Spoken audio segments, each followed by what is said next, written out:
And welcome back to the OHIO podcast, everybody. I'm your host, Buckeye Boggs. That guy over there is Alec Whitaker. He's the host of the Booze, Bets, and Ball, a Penn State podcast. Got it. Got it. Yeah. I was practicing all day, my Yeah. man. Let's start here, Alec. This is a big game, man, for Yeah. both of our teams. This is one we've had circled all off season. You guys come into this game undefeated. We come into this game undefeated. We've had a nail biter. Right. You guys have seemed to be pretty much smooth sailing through the first part of your schedule. This is where the champions are made, man. So, I heard something earlier today. It blew me away. I didn't realize it. This is the first time we've played each other undefeated. Really? That's what I heard. I was like, "Are you kidding me?" And then I go back in my head and I realize I think Oh yeah. every time we've played one another, one of us has had an L. Right. Yeah, because 2016 Penn State had 2. 2017 you guys had 1. 28? Were they both undefeated in 2018? I don't think so. Because that was early in the season. It was only like the 4th week. So I don't know. Maybe That might be the one year where I think that it's possible. Yeah, I have to go back and double check. Yeah. I probably should have done that before I got there. But I ran think out of time, if I had to pick a season, I think it might be that one.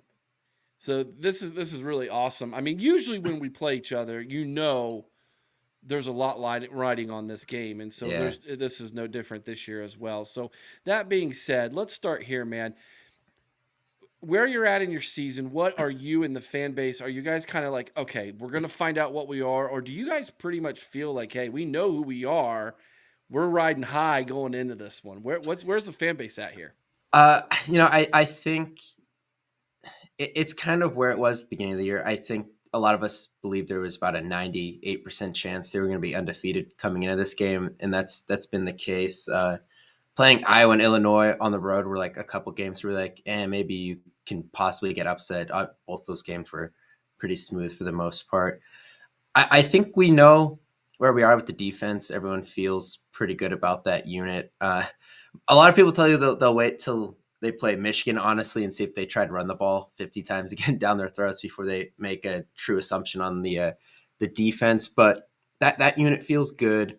The offense, I still think people are waiting to see if there's another gear there. I think that's the one area where there's question marks about, are they going to throw downfield more? And it's pretty much been there's not been a lot of explosive plays. Mm-hmm. It's funny, they came out and 4 plays into the season against West Virginia, they hit on a 70-yard touchdown. And everyone kind of thought, oh, is that how the whole season's going to go? Like, we're just going to be going deep, guys will be making plays. And since then, it honestly hasn't happened. Nick Singleton has not been explosive yet this season. He's only averaging, I think, 4.1 yards a carry. He was close to 7, if not over 7 last year in that number. So still waiting for him. Kind of, Katron Allen is what he is. I mean, it's 5, try to get 5 yards. He's not a guy you think is going to go for 20 on any play. He's just a grinder. And so he's been about where we expect him to be. He's right around 5 yards a carry. But I think Singleton getting going and breaking some big runs and more shots downfield is kind of the 2 things with the offense we're still waiting for. Special teams, no one thought it was going to be a strength. It's kind of been down the middle. It hasn't won them anything really yet. It hasn't totally killed them yet either. That we'll see this week if that changes. But I think the defense, everyone is where they are. Everyone feels good. Everyone did feel good coming in. So that's kind of where it should be. Special teams was down the middle. I think offense is kind of the one part where people are still waiting to see a second gear. You brought up the throwing down the field, and I watched the James Franklin interview where he kind of goes off on the media member is like, you make my skin crawl. I'm like, what? Yeah. Is there kind of like this feeling that they're giving they don't want to put too much on Drew Aller's shoulders? I mean, he hasn't thrown a pick yet, right? So, no, he hasn't. Yeah, so it's kind of like almost like they're treating him with kid gloves a little bit. But you watched that West Virginia game, and you would have thought he was going to be a Heisman front runner. Yeah, and it's almost like he's pulled the reins back a little bit and been super careful with them. But yet, I understand why when you had that experience on the offensive line in the running game, but is this the game maybe where he lets it fly, or is this or what we seeing kind of what he is? And if that's the case, why is that? Yeah, I think this has to be the week they go and take some shots because a part of what I think they've been doing with the offense is they've been the superior talent in all 6 games so far, and in the majority of those games, it's been by a wide margin, honestly. And I think they were just trying to have these long drives, take the clock down, and end the game. You know, get out, rely on your defense, and just score touchdowns at the end of drives and shorten the game as much as possible. Against a team that is as equally talented as, or even probably in some spots on the field better than you, like Ohio State is, you're not going to be able to just have these constant drives of 10 plays, 12 plays, take 5, 6, 7 minutes off the clock and score a touchdown because thinking that you're going to constantly convert third downs against a defense like Ohio State isn't reasonable, honestly. You need to be able to have a big play that takes the top off and gives you a quick score, especially if Ohio State scores a little bit, you're going to need to keep up. So I do think this is the week they need to start doing some different things and take some shots. Will they? I don't know. I part of it, I think, was just getting Aller comfortable. They're still trying to figure out a receiver rotation, which I think is playing a role in this. Honestly, they want to see what they got with these guys before they ask them to go down the field and make a big play. Which I would hope by now they have it somewhat figured out, considering you've played 6 games and have had a bye. Um, I think they have to start. Will they? I don't know. Like it's weird to see this because the thought was that with Allard taking over, there was going to be more shots taken. He had the bigger arm than Clifford. He's more physically gifted. The belief was that he would take the offense to a level that it hadn't been at in a couple of years, where in 2016, 2017, they took a lot of shots. In 2019, with KJ Hamler, everything was 30 yards downfield, and that's kind of disappeared recently. So I think we all want them to get back to that, and the thought was Allard would. So I'm a little, dumbfounded by how it's gone so far, but it's worked. They haven't turned it over, and they've won. So it's hard to complain about it at this point, I guess. So let's look at some of the matchups Yeah. and talk a little bit about that. So let's talk about your defensive line against Ohio State's offensive line. Now, there's been a Mm-hmm. lot of talk here in Ohio about the lack of consistency from an offensive line that was replacing 3 starters from last Right. year. And specifically at left tackle, where Josh Simmons, the transfer from San Diego, California, has at times been undisciplined and has looked lost, especially in run blocking. Um, Obviously, your defensive line has been a strength. The defense in general has been a strength of Penn State, and of course the defensive line. So, what matchups do you look at there that you think can be exploited on behalf of the Nittany Lions?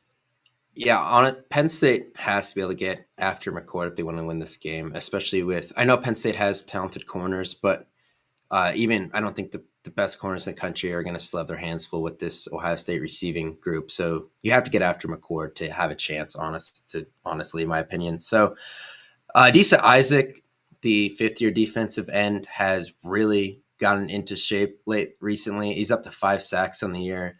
I think Chop Robinson, he has 3 too. So your 2 starting defensive ends have 8 sacks already, and a couple backups are at 2.5. So they're getting after the quarterback already. And honestly, they haven't really blitzed with the linebackers like they did last year. Curtis Jacobs and Abdul Carter each have 1 sack on the year, which I think they each had at least 5 last year. So they're a little behind their number. So I'm interested to see if Manny Diaz starts to dial up a little more pressure with those guys because he understands that his corners are in a situation they really haven't been in yet this season where they're going to be tested. I mean, no offense to the 6 teams Penn State played, but none of them. I'm not sure there's a single receiver Penn State's played this year that would crack the starting rotation at Ohio State. Like Probably not. I really don't think so. So this is a unique challenge. Obviously, one of the toughest in the country for a Yeah. corner. So I do think they need to bring more pressure than they have been. It's kind of easy when you're a lot more talented than all these teams, just take your front four and let them go after them. And so far that's worked. I don't think that'll be the case this week. I think Carter and Jacobs will get more involved in the pass rush too. So that is the one area where I think Penn State has an advantage, is to get after McCord via defensive ends versus tackles. I think Ohio State's a little more sound on the interior of the offensive line, and that's kind of a weaker spot for Penn State's defensive line. So, that's one area where it could be a little bit of a challenge, but Penn State, I think, needs to get on the edges and go after McCord. Yeah, it makes sense to me. I mean, that's obviously where the weakness of this offensive line has been. I mean, what we at least on one side, Mm-hmm. Josh Fryer, the right tackle, he had a start last year. We thought he was going to be our starting left tackle. Midway through fall camp, they moved him to right. He was definitely more comfortable there. He's really kind of coming into his own, Mm-hmm. and has really started to do a lot of good things in the running game.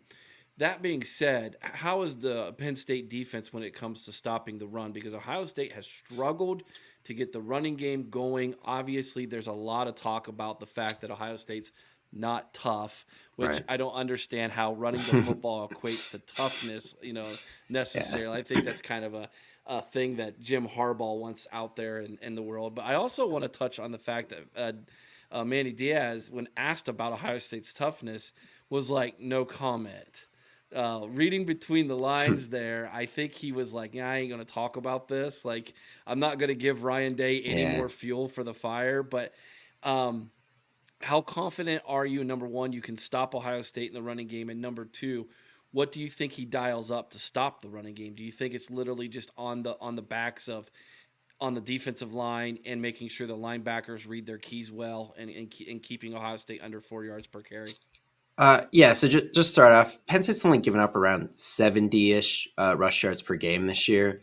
I know part of that is the fact that in college, quarterback rushing yards, the sack thing. So that number's a little, I guess, overblown by the amount of sacks Penn State's had this year.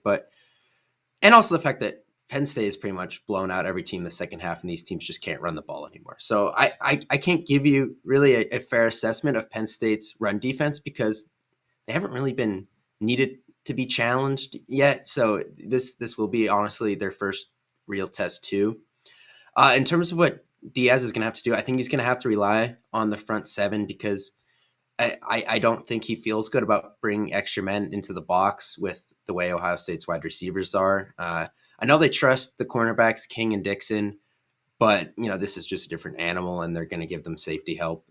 So I do think he is going to have to rely on his front seven, and we'll see how that goes. Kobe King, the middle linebacker, has honestly improved a lot versus last year, so I'm interested to see how he does in his first big challenge against a really good, talented team.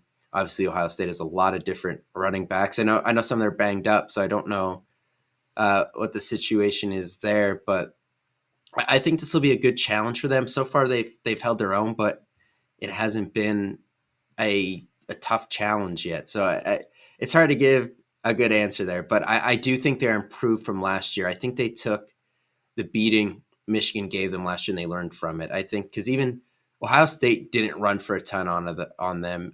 Minnesota, who was a good run team last year, didn't have a lot of success running on them, and even Utah, who did get behind in the Rose Bowl, who liked to run the ball, they didn't have a really great day running either. So I think they did learn something after Michigan embarrassed them really bad last year, but it's still hard to tell so far. All right, let's flip over to the other side of the football Mm-hmm. and talk about your offensive line versus our defensive line. Coming into the season, we really thought Ohio State's defensive line was going to be what leads the way for this Yeah. defense, and surprisingly, it hasn't been. It's been solid linebacker play from two seniors in Steel Chambers and Tommy Eichenberg, and Mm-hmm. then our defensive backfield has played lights out this year. Now we're still waiting on word as we record this on Monday evening if the injury that Denzel Burke suffered uh, in the second half against Purdue, what that constitutes coming into this game. Hopefully he's okay. But even over at the other corner position in Igbinosa, as well as the safety positions this year, Ohio State has played extremely well. Yeah. up front has been interesting. We do not nearly have the sack totals that you guys have had. We have struggled to get home once again. Now, some of that is because I think teams were um, were playing keep away Right. and a lot of quick 3-step, get the ball out of your hands. Option. We played Indiana ran option in the first game. It was like, what is going Yeah. on? Like upside down world here. Yeah. So some of it has been a little bit of planned by other opponents, but Hmm. last week the floodgates finally opened. But Purdue's offensive line was incredibly banged up. They were starting. Two starters were out, and then they had two more starters go out in the game. So we were Yeah. really playing their backup offensive line. They should dominate that. But Penn State's offensive line for years was the weak spot of their team, and it seems like the last couple seasons that has become a real strength for you guys. Yeah, I'll say the tackle spot is probably as good as it's ever been since Franklin's been here. Olu Fashanu, probably a top 10 pick at left tackle, and Caden Wallace, who left the game against Ohio State last year, and then his backup came in, and that's when JTT went crazy. He's really improved. I think he's an older guy. I think he's kind of seen that he needs to get it going now if he wants to have an NFL future, and he really has improved. So you feel good about the tackle spots. Uh, the center Hunter Norzad moving over from guard, it was a little rough the first couple weeks. A lot of his snaps were really high in the West Virginia game, and that came out he had like a hand injury, but he's looked a lot better recently. The guard position is where it's still a work in progress. Landon Tangwell, the projected starting left guard before the year, medically retired about 3 or 4 days before the season started, and that really put a shake into things. And then JB Nelson, who filled in for him, got carted off against Northwestern and then didn't play this past week. So they're kind of rotating guys. Vega Yeone, I think that's how you say his last name. They change the pronunciation every year now. He's been filling in there. Sal Wormley, a veteran guy, has been playing a lot of right guard. And then Nick Dawkins, the son of Daryl Dawkins, actually just started getting some reps at right guard this week after he was mostly the backup center so far this season. So he's kind of got in the rotation now. So they're still trying to figure out the guard spots, but center and the two tackle spots you feel really good about. And that's been important because it's kept Aller upright, especially on the blind side with the left tackle spot. And it's done a lot for him and done a lot for the offense. So, that's a big thing. I was surprised too that Ohio State has not been crazy in the sack department either, just because I know there's a lot of 5-star talent there. So I don't think Penn State will play keep away the way other teams have. I think they understand they have to try to run their offense to win this game instead of just trying to, make it respectable like maybe some of those other teams were trying to do. So that's something to look forward to. But I feel good about the tackles a lot more than I did last year when Ohio State came in and their defensive ends really took over the game. I think there's also been this kind of change in philosophy Mm-hmm. defensively this year for Ohio State to be like, hey, make sure you keep everything in front of you. And so there's been a little bit of this containment type of look on the outside of things. Make sure they don't, that they don't run screens on us. No one's really ran a screen on us all year. And so there's been kind of this, yeah. Make sure the running back. Make sure he cuts it back inside so Tommy and Steele can clean it up. Don't let him get around you. So I don't know if that's played into a little bit of the inability to get to the quarterback because Right. there's been more of this emphasis on containment. But they've done it well. But there's been kind of a trade-off, unfortunately. Now we are getting good pressure up the middle, which sounds could bode well for us Yeah, I with think Michael so. Hall Jr., Tyleik Mm-hmm. Williams, who are both big 4-star recruits who are now in their third year in the program. Both those guys have played incredibly well throughout their careers when called upon. And it's one of those things where when teams put all the emphasis on the outside stopping Jack Sawyer and JTT, they just kind of bull rush up the middle and create havoc. So that sounds like that might be advantage Ohio State if there's I going to think be an so. Yeah. advantage on your offensive line against your offensive line. Excuse me. Um, that being said, how do you think this game is going to go? Like, if as a Penn State fan in a perfect world, how do you anticipate this game going if all things go well for James Franklin in the shoe? Yeah. I like I kind of mentioned earlier, I think it starts with hitting McCord, rushing him, sacking him, getting Ohio State behind the chains, because it seems like no matter what, since 2016, Penn State has struggled to keep Ohio State off the scoreboard at times, no matter how good their defense has been coming into the game. I know part of it last year was the fact that the offense put them really behind the eight ball and gave up a few touchdowns of their own. But, historically that's been the case. So that's a big thing on that side of the ball, just not allowing obviously Marvin Harrison to go nuts all over. He's obviously going to get his, but as long as it's not a 150, 200-yard day, I think you feel good. I look more at the offense for Penn State, honestly. Can they hit a couple big plays? Can Singleton break a couple runs of 15, 20 yards that keep the chains moving? Because I don't think they're going to be able to have all these long drug out drives that they've had all year. I think they're going to have to hit some big plays, and receivers are going to have to step up. That's a big thing I'm looking for now. They just got Harrison Wallace back this past week, who was a starter in week 1 and then hasn't really played since then. He's been injured. So that is a big thing for Aller in the offense. And he had a decent game against UMass, but it's hard to really take anything away from that outside of the fact that he's healthy, I guess. Right. But He got on the field. yeah, that was the big thing, Mm-hmm. right? Whatever he did, you take it. But I think it's just hit McCord and you have to make some big plays on offense. It really comes down to that, because Ohio State will make big plays if you do not get to their quarterback. And I don't think all these long drives can be reasonable against an elite defense. So I hear you saying you guys want to keep it a low scoring affair.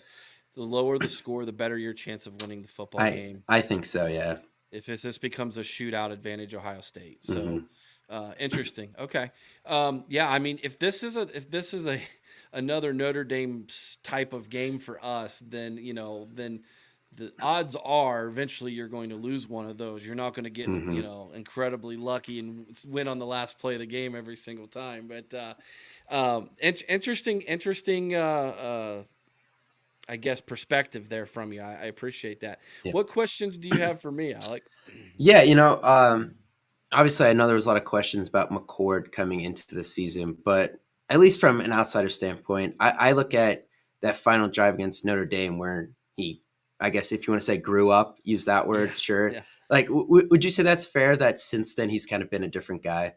Oh yeah, there's definitely more confidence. Now it's funny, the bye couldn't have come at a worse time because you have all that Right. great momentum, and then you go Yeah. into a bye week, and then you come out and you play a very pesky Maryland team that was Right. riding high 5-0, Mm-hmm. and it took McCord a good quarter and a half to wake up, from the slumber of a bye week, and I Right. think that's just inexperience. Mm-hmm. But he looked really good in a bad weather game in West Lafayette this past week. Had a great second half against Maryland. You combine, I think the last 6 quarters he's thrown for almost 600 yards. Wow. So I would say he's doing well. He's feeling more comfortable in the offense. But this past weekend, Ryan Day really threw a wrinkle into this offense that no one was expecting with the red zone Devin Brown Yeah, I read saw that. option. Yeah. And we none of us were expecting that. And outside of the fumble on the goal line that he had on his second possession in the red zone, he went 2 of 3 scoring touchdowns in the red zone. Other than the fumble, he would have been 3 of 3. Plus, he got in at the end of the game and threw a beautiful ball to five-star freshman, and looks, so there's the passing threat is there. He's not just going to be a running quarterback. And so I thought it was very interesting that Ryan Day waited to the game before Penn State to pull that out of the playbook Yeah. and show James Franklin and Mario Diaz, hey, we can do this as well. Something more Mm-hmm. for you to prepare for. We have a little going bet that he gets in the game again on the goal line and Penn State's looking for it, and you get the Tim Tebow jump pass. Right. I It's could almost see like that. it's like setting up for it. But Yeah. yeah, that's a good question on McCord. I would say McCord is developing right where he should be, Mm-hmm. given the fact that he's been on the bench learning for the last 2 years. Is he CJ Stroud when it comes to arm accuracy? No, he's not. He's been willing to run a little bit more than CJ was, but he is not athletic at all. He's not like someone who's going to break one off Right. and run by everybody. And when he goes the slide, it is the ugliest thing you've ever seen. It's very Yeah, Drews uncomfortable. aren't that good either. Yeah, it's these These bigger pocket passer guys that can't really do it. Yeah, it's like you guys didn't never play baseball. Come on, man. It's funny. But no, so I think Devin Brown bringing him in was the way to give that wrinkle to the offense Hmm. that says now we have a whole different thing that you need to prepare for with the read option. Yeah. Because he's not running, and McCord's not running a read option. It's not his thing. No one really believes he's going to tuck it and run. Right. so it was an interesting wrinkle, but yeah, I think McCord's thing is he will throw an interception. He's not afraid to try to put it in a tight window, um, and because he's not as accurate as CJ, there have been some drops that should have been some interceptions. In fact, that game-winning drive against Notre Dame, there Oh was two yeah. drops, man, Yeah, I saw that. that Yeah. should have been interceptions. So yeah, he's been kind of lucky at times too, to be completely honest with you. Right. Yeah, I think with the whole Devin Brown package, a lot of people are waiting for Penn State to do that with their backup too, because that was something Penn State was notorious for. They did it with Tommy Stevens, and then they did it with Will Levis. So uh, Prabila, the backup quarterback, is kind of that same ilk. So that's something Penn State might pull out this week. I don't know, but people are kind of waiting for that. I will say, obviously, there were a lot of injuries for Ohio State this past week. Was that maybe more precautionary stuff, so they were ready for Penn State, or is there So any yeah, legitimate so concern? I think there was definitely holding Travion Henderson out for a second consecutive week was on purpose. Hmm. Wet field, it was bad conditions. Why risk it? We should be Right. able to win this game anyways. Let's hold him out for one more week. He did warm up with the team. He's done that 2 weeks in a row and Hmm. just not played. Um, Mayan Williams, the backup running back, has been interesting this year. He's been MIA most of the year. The rumor is that he gained too much weight. He has a weight limit. He has a weight problem when he came into Okay. Ohio State. He cut the weight, looked good on his one. He had one series. He was running over people against Maryland, and then crickets again last week. Nowhere. Didn't even dress. Um, and then Chip Tranum, the third string running back, who's filled in very nicely for Ohio State last couple weeks. He's almost a glorified fullback in a way. He's been a lead blocker for Henderson at times. He got his bell rung. He's in concussion protocol now. So Dallin Hayden, who was a sophomore this year, who was a 500-yard rusher as a freshman last year, he was our last option, played admirably against Michigan at the end of the year. The plan was to redshirt him this year, Mm. and Okay. now it's like red shirt gone, we need you. So he will probably be the backup to Henderson, and if Henderson can't go again, it's going to be Dallin Hayden. Now there's a lot of confidence in Dallin Hayden. He can do the job. He's young and doesn't have a ton of experience. Like I said, he did play some as a freshman, but obviously you want the home run threat that Henderson gives you. Henderson is kind of the guy who's going to go 2 yards, 1 yard, 3 yards, 70. Yeah, You Matt know, Singleton. Yeah, they're pretty yeah, similar. Yeah. yeah. So there's that. Emeka Egbuka got injured at the end of the Maryland game. Was seen in a boot. Didn't make the trip to West Lafayette last week. Word was, why risk it? We'll find out where he's at this week. If Egbuka can't go, it's not panic time because again, we replace 5-star receivers with more 5-star receivers. Right. So there's a portion of the fan base that's like, uh-oh, but at the same time, um, I'm not too worried about that either. So Yeah. those are kind of the big injuries. We really, and then the one I mentioned with Burke. Right. That one's scary because if Burke can't go, you're losing your number one corner, shutdown corner, who's been electric all year. He's only given up. He's like averaging only giving up less than one catch a game. Oh wow. He has been really Yeah. good. They're saying he could be the number one corner taken next year if until this happened. But Hmm. we'll see. We'll see what happens. What how this week goes for him. Hopefully, he can make a go of it Saturday. Yeah, I guess my last thing is more of a fan question, but what's the disappointment level with you guys for this being a noon game versus Oh, it's a night game? terrible. We hate it. We Yeah, Here's what's crazy. I mean we had to do it last year too. Yeah, The last 3 years, our best games at night games that have happened have been on the hmm road. yeah, Notre Dame got a night game with us. And then some of them don't make sense. We have a night game with Michigan State. yeah. I know. I saw that. No one's okay. We're gonna pull out the special jersey that night and everything, and try to make it as good as we can.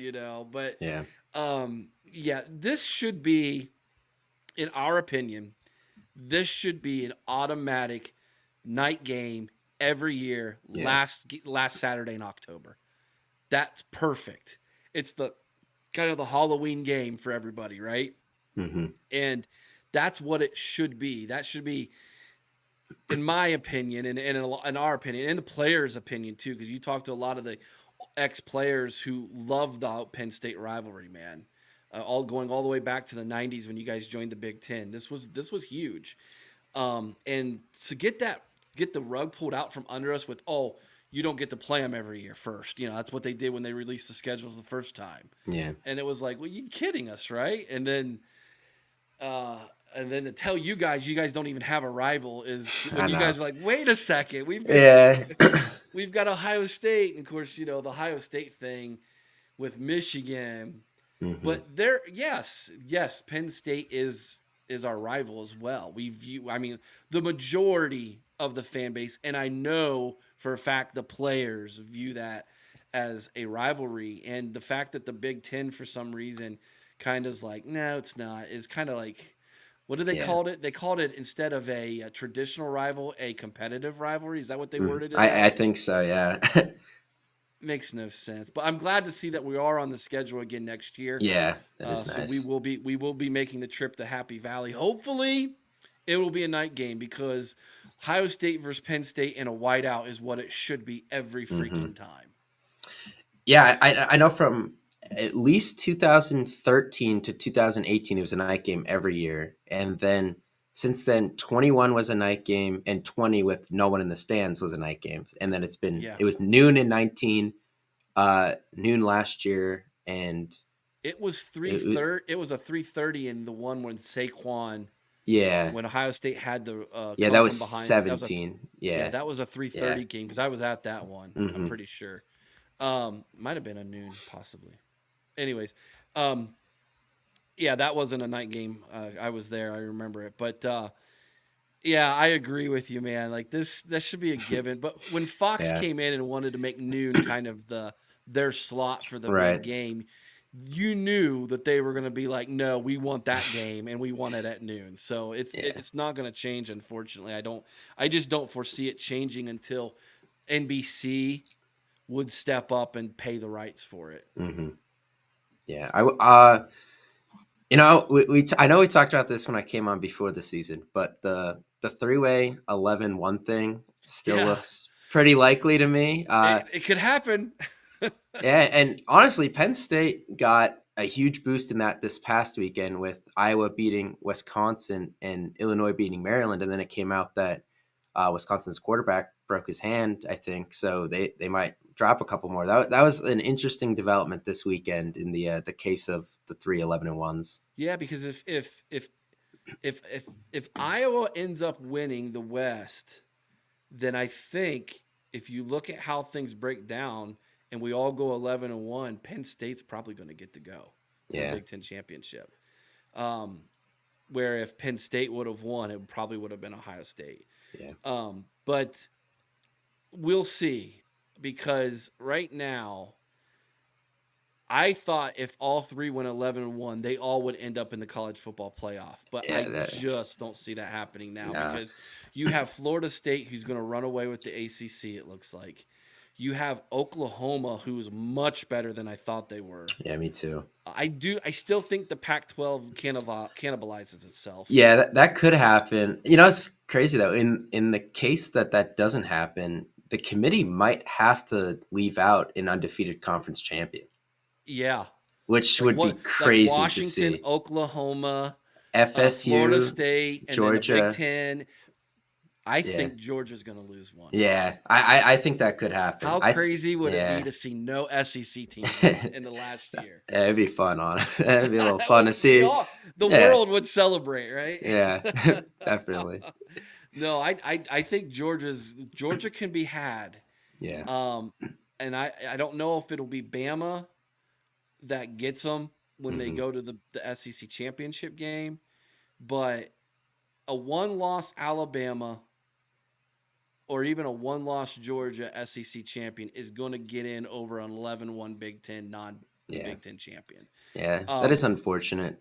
It would have been nice to have the 12th team this year. That's all I'll say. oh my gosh, yeah. There's so many really good football teams Yeah. this year, There's a lot and of good teams. this year feels like it's more wide open than it's been in a long time. Hmm. So I mean, shoot, this was crazy, but you've got like Notre Dame going into Louisville stunning them, turning Right. right around the next week. Louisville goes to Pittsburgh, Pitt 1-4 loses. Pitt, Yeah. and gets beat, and then Notre Dame takes down USC. I mean, not Yep. only takes them down, kicks their teeth in. Like, there's a lot of craziness going on, and so I thought, even though right now it's kind of like probably not going to happen, you never know what's going to happen in the last part of the season, Exactly. and there could be some serious upsets, but. I was hoping to see multiple Big Ten teams in. We still might get that. Yeah. But it's looking more and more like whichever team comes out of the East is guaranteed to be in, Hmm. despite maybe even having one loss. Yeah. But whichever team gets out of the East is probably going to be in, and that might be the only team, which is really unfortunate because I really do believe that Penn State, Ohio State, and Michigan might be three of the, let's say, best top five in the country Yeah. right now. And there's an argument could be said that they are three of the top four. It sure feels that way right now to Hmm. me. Interesting to note. Get your reaction on this. All right. Since week 3, I've had Penn State ahead of Ohio State in the Big Banner rankings. Okay. I Yeah. have. Yeah. Okay. Knowing that, and knowing that I feel that this could be very much a coin flip game, where are you at in that? Do you feel like these two teams are extremely even, or do you like, no, Penn State is better? Because my eyeballs have told me this year, Penn State looks better. They're more complete than Ohio State has been. But I want to get your opinion on that, ranking wise. Where do you think our two teams are at? Because let's be honest, that even though Michigan has not played anybody, Yeah. sorry, Victor's Nation, but you guys have not played anybody. They have looked the They most have. impressive. Yeah, I think so. The funny thing with me and Penn State and Ohio State is I think they are pretty even from the sense that we just talked about. Penn State has good offensive tackles and a bad interior offensive line. Ohio State has questions at tackle and a good interior. And on the defensive side, it's Penn State has good defensive ends, and there's a question mark at tackle, whereas Ohio State's stronger at tackle and some questions at defensive end. And then Penn State might be a little deeper at running back and tight end, but no one's deeper in the country at receiver than Ohio State. I just think it's funny that where one team is strong, the other team seems to be a little weaker. That's something I've looked at a lot, honestly, going through this year. And both teams, starting former 5-star quarterbacks who sat a year or two behind a veteran. There's a lot of similarities between McCord and Aller, I think.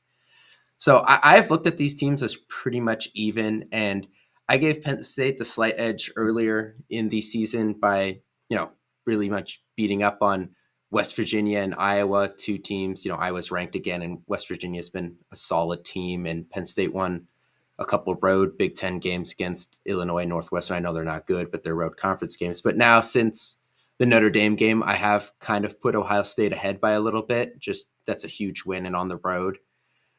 So I've been down the middle of the two of them. I do think Michigan is probably one, and then I think Penn State, Ohio State is kind of like a 2A, 2B right now. And I think this game will decide it, and that's why I don't see either team winning this game by more than maybe 6 points. Yeah, I'm at a field goal right now. Like, and I'll be dead on it. It's Monday. It's early, so I'm not going to give my prediction yet. But I'll say my score is 27-24. I Hmm. just got to decide which one's going to score 27 right now. Yeah, yeah. Like that's where I'm at. Yeah, Like yeah. it's I'm in the same boat. wild. I've gone back and forth. I think there's things that both teams can easily exploit. Ohio State could just come out, chuck the ball down the field to Marvin Harrison, and put Penn State away, and then get after Aller, which is something that no one's done yet this year. So that could happen. And then I could see pretty much the opposite happen. Penn State gets after McCord, and all of a sudden Mike Yurcich had a different playbook from the first 6 games of the year, and Singleton runs for 3 30-yard runs, and Aller hits on 2 40-yard passes. I'd like to see that happen. I know they went downfield a little more against UMass. They hit on one. Two of them were literally dropped like right in the hands, and then I think one was way overthrown. But they at least took some chances. So I think they're warming up to the idea of it, and I do believe that that could be the difference. If I think the difference could be which team hits on a couple big plays, because both of these defenses I think are really good and aren't going to give up enough. It's just who makes kind of the one or two mistakes where the big play happens. Alec, tell everybody where they can get your podcast at, man. Yeah, so if you're looking on a podcast platform, it's Booze, Bets, and Ball, a Penn State football podcast. On YouTube, it's under my media channel where I do other stuff. We do baseball stuff too. That's Whitaker Media, Whitaker. And then on Twitter/X, the podcast is under 3, the number 3, and then the letter B, and then pod PSU. There you guys go, man. If you're a Penn State fan listening to this, I highly recommend you check out that podcast. Make it a part of your weekly listen. If you are a Ohio State fan and you're finding this through Booze, Bets, and Ball, a Penn State podcast, by all means, check us out at the Ohio Podcast. You Definitely. can find us at YouTube, at the Ohio Pod, as well as under Big Banter at bigbantersports.com, where you find both of us at Yep. as well as 12 other team podcasts. Some of them are good. I don't know about the Yeah. turtle heads, but the rest of them are all right. Yeah. I'm kidding, guys. You guys have already moved on to basketball. We understand. So, Alec, enjoy this game, man. I I will. mean, I'm going to be out there for it, so oh, great. I'm Hey, looking out. I'm looking forward to going out there. I tell you what. Look, I'll tell you what. Send me a message, Alec. We'll be tailgating at St. John Arena. Okay. I'll let you know where we're at. You can come stop by and say hi to everybody and be a part of. We're going to do some pregame media and everything. So by all means, we'd love to have you. And if whoever you're coming with and going to go to the game with, by all means, stop by and get some breakfast. And I don't know if you can drink yet. You seem awful young there, No, Alec. no, But I'm good there. Don't worry. okay, all right. Yeah. Well, there'll be plenty of booze for your booze, bets, and ball. All right. Sounds good. All right, everybody. Thank you so much for watching. Enjoy the game, Alec, and we will be back to preview more with all of you as Aaron, Chris, and myself break this game down on a daily. Take care, everybody.